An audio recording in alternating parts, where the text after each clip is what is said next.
To evaluate the long-awaited peace plan for Israel-Palestine, it is essential to understand the history and context of this conflict.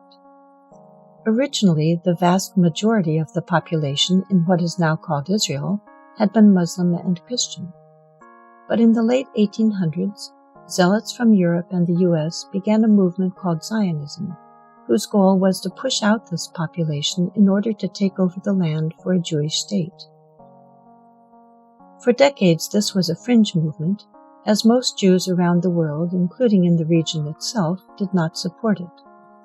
Experts in the U.S. State Department and Pentagon opposed it, saying it would cause bloodshed and harm to the U.S. Eventually, however, this movement succeeded.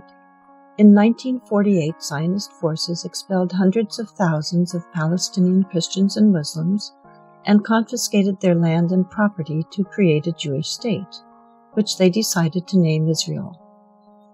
Israel was now established in 78% of what had been mandatory Palestine.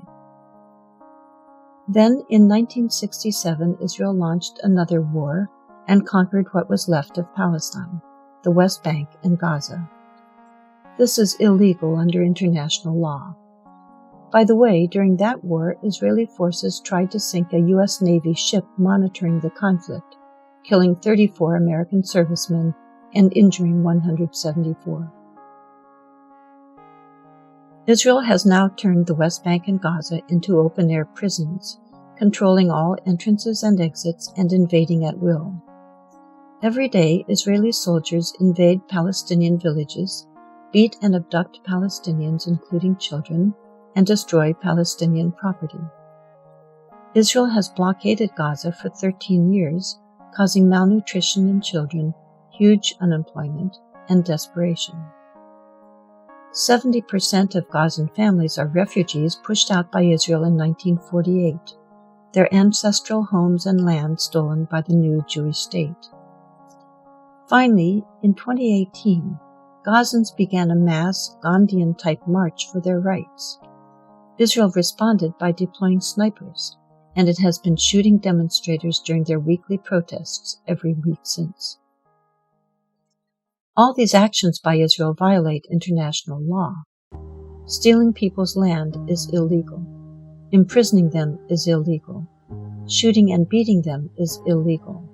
Destroying their farmland is illegal. Not allowing refugees to return to their homes is illegal.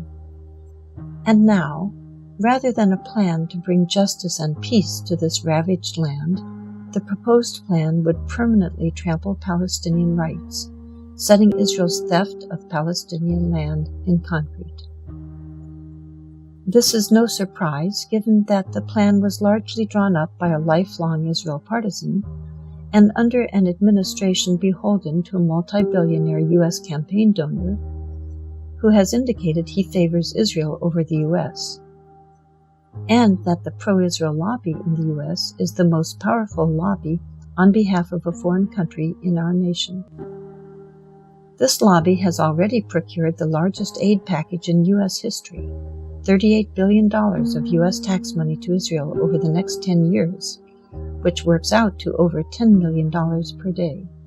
It was predictable that the lobby would similarly procure a deeply unfair pro-Israel plan. Sadly, this plan would not bring peace. Injustice does not end violence. Only when the Israel lobby is expelled from its dominance over U.S. policies will we see a plan that has a chance of bringing peace. Until then, we will continue to see the violence, tragedy, and oppression that has marred the region for over 70 years and spilled over elsewhere. It's time to stop it.